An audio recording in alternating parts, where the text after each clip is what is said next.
नमस्कार सर्वांना. चला तर आज आपण पाहणार आहोत जनरल नॉलेज प्रश्न उत्तरे TCS व IBPS न्यू पॅटर्ननुसार. प्रश्न संच क्रमांक 18. प्रश्न क्रमांक पहिला. भारताला किती किमी लांबीचा सागरी किनारा आहे? उत्तर आहे 7517 किमीचा.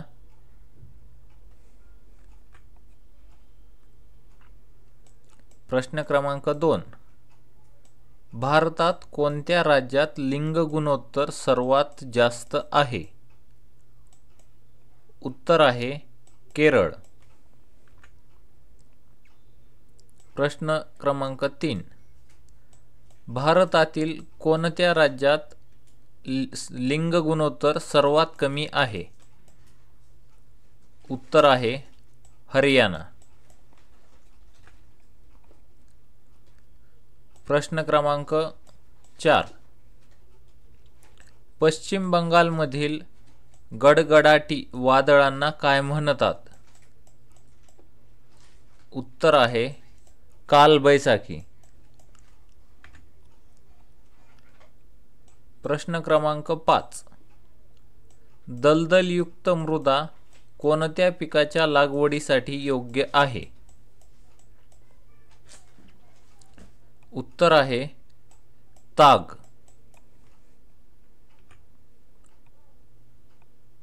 प्रश्न क्रमांक 6. भारतात लागवडीखालील सर्वाधिक प्रमाण कोणत्या राज्यात आहे? उत्तर आहे पंजाब.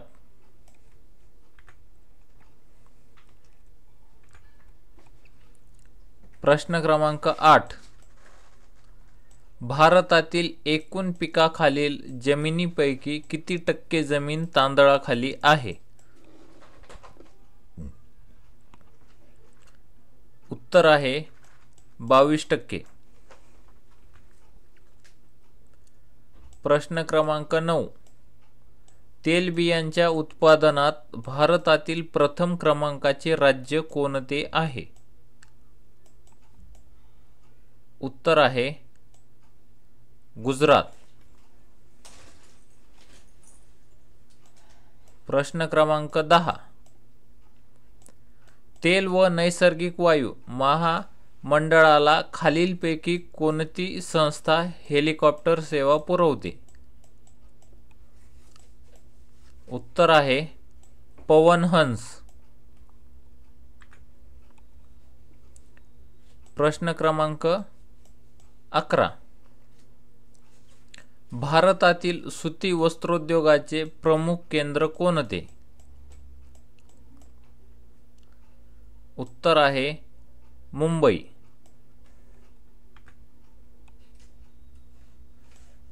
प्रश्न क्रमांक 12. भारतात सर्वाधिक साखर कारखाने असणारे राज्य कोणते?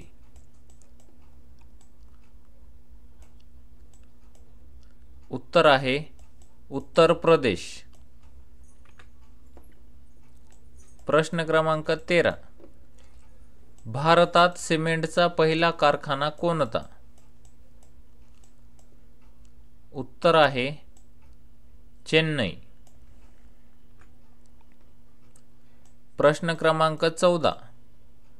भारताची दक्षिणोत्तर लांबी किती किमी आहे? उत्तर आहे 3214. प्रश्न क्रमांक 15.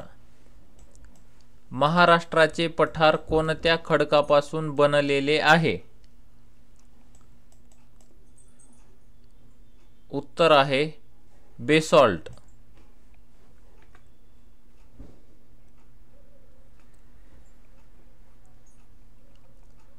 प्रश्न क्रमांक 16. उन्हाळ्यात उत्तर भारतात अतिउष्ण वारे वाहतात त्यांना काय म्हणतात? उत्तर आहे लू.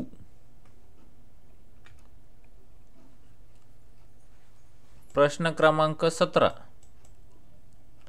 भारतातील खालीलपैकी कोणत्या राज्यात वनक्षेत्र सर्वात कमी आहे? उत्तर आहे राजस्थान। प्रश्न क्रमांक 18, भारतातील सर्वात प्राचीन वली पर्वत कोणता आहे? उत्तर आहे अरवली पर्वत।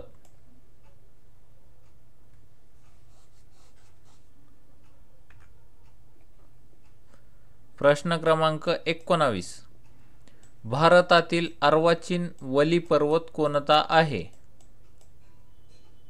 उत्तर आहे हिमालय।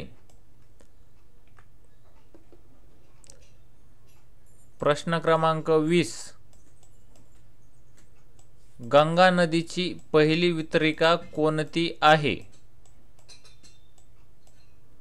उत्तर आहे हुगळी।